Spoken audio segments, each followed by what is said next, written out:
Welcome to our Contributor Spotlight, where we highlight some of our authors, our artists, and people who are behind the scenes at Every Little Seed. And today I have the privilege of visiting with Joy Turner, who has become a good friend of mine. Welcome, Joy. Thanks for having me. Yeah, thanks for being here. Yeah. I appreciate it. Joy and I started serving together behind the scenes at a women's event, and that's where I got to know some of your awesomeness. That's where it all started. And the jokes. If you know Joy, she is a fun prankster and laughs a lot. So it made it always interesting. But um, she has a passion for the table, the actual kitchen table, any table, really. So I wanted to weave her story together of how that has come to be. And at the event we were working, she actually did the food. Is that where you kind of started to see some of that begin to flourish? Yeah, I think that event kind of made all of my wrestling with the concept of like a table and hospitality and food and how it brings us all together. I think that's what kind of solidified and was able to see how that perspective came out in real life. So yeah. Yeah. Yeah.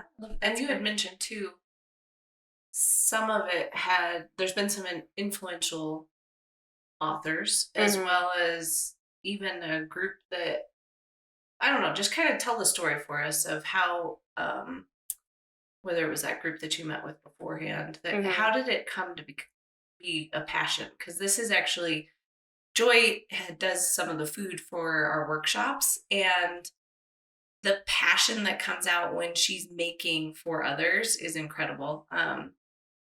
And it does it. You literally bring people to the table to eat and to be fed and to be loved on and nourished. And that's not something that just I just throw dinner on the table. Like I'm barely surviving, but I feel like you bring something extra to it. So just kind of tell us how that became a passion for you. Yeah, thanks for saying that. That's kind. It's true. And anybody who's listening who knows it's who has eaten your food knows it's true. Thanks. I think the story, I mean, I had an opportunity to lead a small group at our church, and it was more of a like cooking small group, something where you could come whether you were skilled or not. But I just taught how to cook food. Easy things like tortillas and green chili. This is not easy for all of us, actually. Stuff like that. And it was really fun. It was a really great group. But kind of just felt myself like we went through a book together in that group called Taste and See by Margaret Feinberg. And that's where my whole, I think, perspective and thought changed on what hospitality is, what food does, and how a table brings everybody together. And I think from there, that was before the women's event that we did, and I think it started my thought process around all of that started in that small group, and then kind of just was um, uh, mm, executed in, and I could see it in uh, like real time, and how food brought to. I think the first thing that I thought of was food is a basic need that we all have, and we all have to do it at some point. And some of us like eating more than others, which I myself enjoy. Me too. So, we're going out for dinner after this. But I think with that, I think it's just more than, it could be microwave pizza, it could be something, but if you're being intentional and sitting around the table and you're feeding that basic need, I think there's a lot that could happen there with food. Yeah. And I think the table is just, it's a great representation of community Yeah. and how God brings us together just in general. Mhm. You said something just now that I think is freeing for somebody like me who, like, it could be a microwave pizza. Mm-hmm.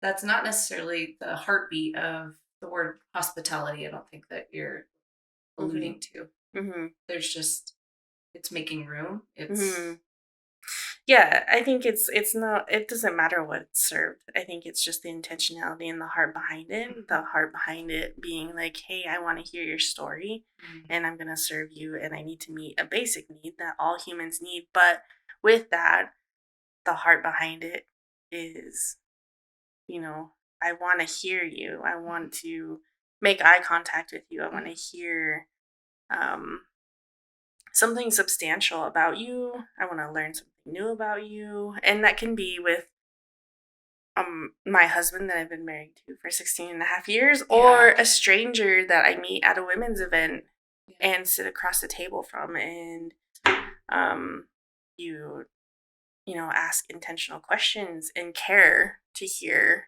the answer. I think that's what food is. You have something to do with your hands. You have something to you know food can be mindless at sometimes, like, Yeah. and you're just doing it. But I think it gives us something to do while engaging in maybe questions that would be hard to answer if you're just standing in the street without anything to do. Yeah. But a table too, I mean, a table is where you put your food and it sits there, but there's there's so much room for people and stories, and Totally. um, so much connection can happen You sent me a text. Can I read this? there. It's Yeah. um we were talking about it and I was so touched by this that I saved it. But you wrote, the meaning for me in a nutshell is that the table represents a place to commune. Since the dawn of time, tables have been used to serve people, the most basic need for human existence, but it's also a place of connection, place to serve, a place to bring people together, which is what I mean you're alluding to. But Hmm. um, and then I love this part when you just said about the seats. The table we use doesn't have to be fancy, but it has to have room for all to come. Hmm. Mismatched chairs, people squished together all around the same table. It has potential for the connection with one another, for healing, for introduction to new people, for furthering relationships with familiar people, all while holding the space for the basic needs to be met. Hmm. Which I love what you just said, like getting all these people around Hmm. these spots, Hmm. and how beautifully you set that table for others. What does that look like in your world? Like, how does this, I've seen you do it really naturally. Like, you just, even when you said it here, and we're getting ready to do these workshops, you come wanting to see people well in that. And then the, I'm a little concerned because your food is always the best part of the workshops, which I'm trying to teach art. And you're like, that's like that's the part on the survey that always gets the 10 out of 10. They're like, your teaching could be better, but that's okay. I'm okay with that. I'm learning. um, but there's just like that, the intention. And I think as we've worked together doing that, we've got to see some of the stories coming out and the ways that we've squashed extra people around for the block printing. And so I see it fleshing out in that. And you've talked about even like your family dinners. And I don't know, how does that play out in your Yeah. normal world, I guess? And how could somebody like me think about doing it, I suppose, is a good way. Yeah, that's a great question. I think in Wonderstruck, Margaret Feinberg talks about her table. She talks about how her table, she goes into pretty good detail about her table and how it was an old door, and that it's like she's really proud of it, and it's got like marks and stuff on it and from being used. But they are new to a town. They invite their neighbors over for dinner, and dinner doesn't go exactly how she planned, and like the food, yeah, it's burnt. happens quite often. But like the potatoes didn't set up, and they didn't have the right dishes out, and I think hopefully I'm telling the story right, but she is like, it's fine, it's whatever, we're gonna serve buffet style, we're not gonna do formal dinner, but um they ended up connecting really well over dinner. And after dinner was done and her neighbors went home, she was like, oh my gosh, that was the best dinner we've ever had because of the connection. Yeah. And I think that story sticks in my mind. And I'm like, it doesn't have to be fancy. It doesn't have to be at a 5-star, like Michelin rated restaurant. It just it could be at McDonald's. It could be at, you could be eating Freddy's at on a cardboard box turned upside down. Like, but it's like, I think that's what I love for my family, and especially when we have family gatherings. It's kind of like I for sure want the food to be good. I don't want anybody to get sick, right? I don't want that to happen. But I have a story for you about that. I gave myself food poisoning this week. This week, yeah. Go ahead. I'll tell you in a minute, but it's true. So I think like we just hosted Mother's Day, and I love to have my table packed with people, and like I like people to be comfortable, not like so squished that you're just like, oh, I can't even eat my food. But I love to be able to sit at a table and have it be full, and to share food, to share conversation, and I don't know, I mean, there's so many stories that even I have even with my family that I'm like, oh man, I learned something new today about my sister-in-law that's been in my life for 20 years, but I'm like, are you coming with questions, or does it just because you're just naturally teasing it out by spending time? I think that's what it is. I think that like for me, a table is like for story. Yeah. And so I think it's for I want to sit across the table from you because I want to get to know you. So I'm gonna sit at the table with you. Set it. Yeah. And it may not be fancy. It's styrofoam plates with tacos and but I think even in workshops too, like I love to see that table like full, and I think food gives people a talking point too, a really neutral connection point. And they're like, oh, this looks really gross. What do you think about it? Or like, this looks really good. I never would have thought of this pairing of, goat cheese and pears and honey or something like that. So I think that can spark conversation, which leads to deeper questions and conversation. So I think that's where I love to see that go in all types of different situations. So that's my favorite. Yeah.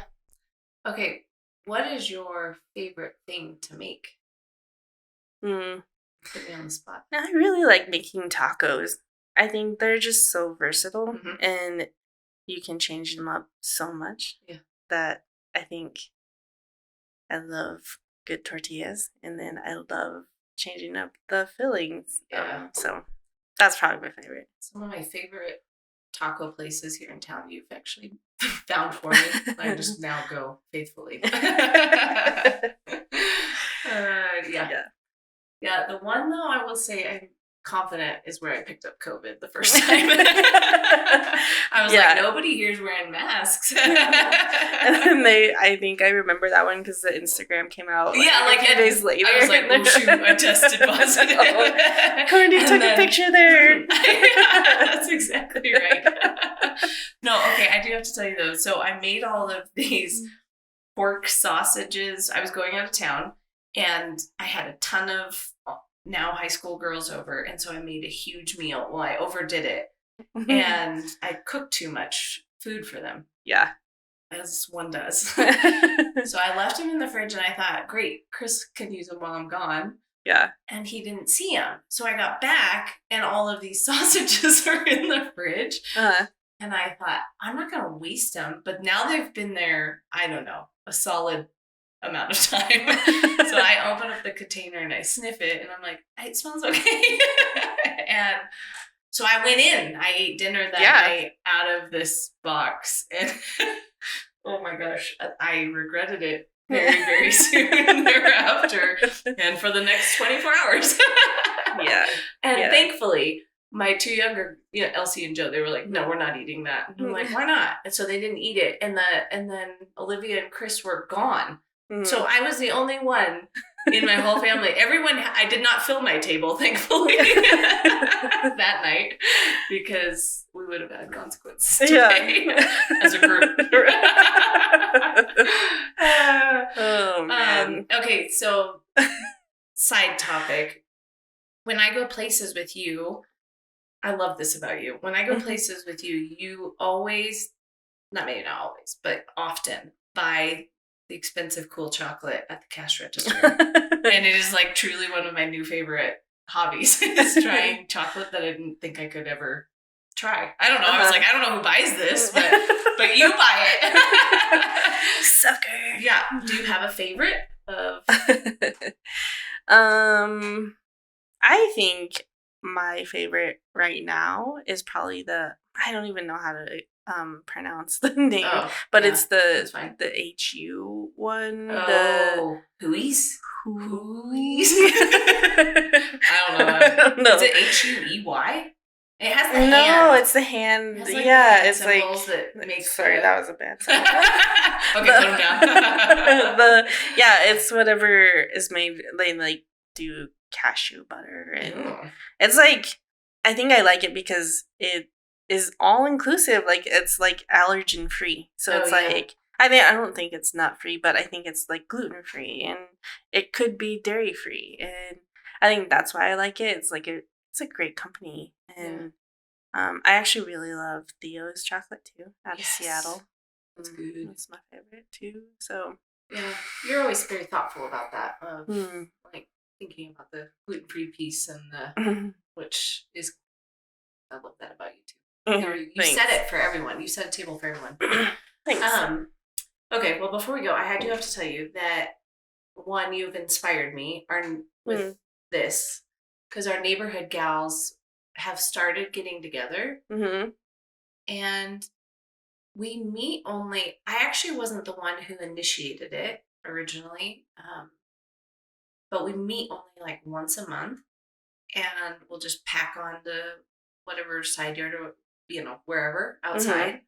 But there before was kind of this feeling of like it needs to be perfect. I wanted it to be like special when it was my turn to host. Yeah. And then I don't know, just through our conversations and the things that I'm learning, and you've made this really doable in my head of like, no, actually it doesn't matter what it looks like for other people. It's just the connection. And because of that, I now know these ladies in my neighborhood and look forward to her. Like, it's like sometimes an hour little thing after, like 4:00 and then somebody has to run and go to horseback riding or whatever it is, but it's not monumental, but it just feels like a sweet, doable touch point to see them and to like care. And so thank you for inspiring me to tone it down and just get out there and take whatever. It doesn't have to be I don't know. It's just made it. So thanks. I think I've learned that throughout the whole process too. Is I think before that process I could have been like Monica and Friends. Wound a little tight. Like a perfectionist and want everything to go right. It has to look a certain way and it has to do this. And there's still elements of that for sure. But I think seeing the fruit of like people leaving and even myself experiencing it with someone else of like, oh man, that was such a great time and I had such a great conversation and feel like full of like not food. Well, maybe food too. Yeah. But Yeah. just full of like your heart's full. Yeah.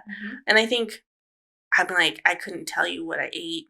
And so I think that for me is like, that's what's important is the connection that you leave with and Totally. that point instead of like, oh yeah, that was a really good artichoke. Yeah. And like, if that's the best thing that comes away from that, then I feel like, man, I missed it. So I feel like that's something that I had to rewrite too in my mind. But yeah, thanks for saying that. Yeah, you do a really good job about that. So. Thank you. Thank you for doing this and having this conversation. And thank you. Joy's actually been super kind in supporting all of the things with Every Little Seed and is a constant encouragement to me and just a great wingman. It's a privilege to get to know you and same. Like deeply, deeply, deeply love you, friend. Same. She's actually helping with all of the conceptualization for issue 4. Her and Mandy, which I also would like to say thank you, Mandy. She's hiding behind all the scenes, but everything set up here is because of her too. And so it is just getting better and better because of the women in this room. So thanks for being here. Yeah. It's awesome. Thank you. All right. Take care. Guys, thanks for being here for our first contributor spotlight. If you're new to Every Little Seed, I would just love to encourage you to grab a copy. It's a magazine about seeing Jesus, cultivating friendships, as well as making beautiful art. But it is not just my voice that's in there. We have contributors from all over the U.S. and would love to hear what you have to say and how you see God and the ways that you settle in with Him. And also just what we talked about with Joy today, the ways that we can cultivate friendships and allow other people into our spaces, and the byproduct always seems to be that we make art. So thanks for being here. Grab a copy on our website and we look forward to seeing you on our next one. Take care.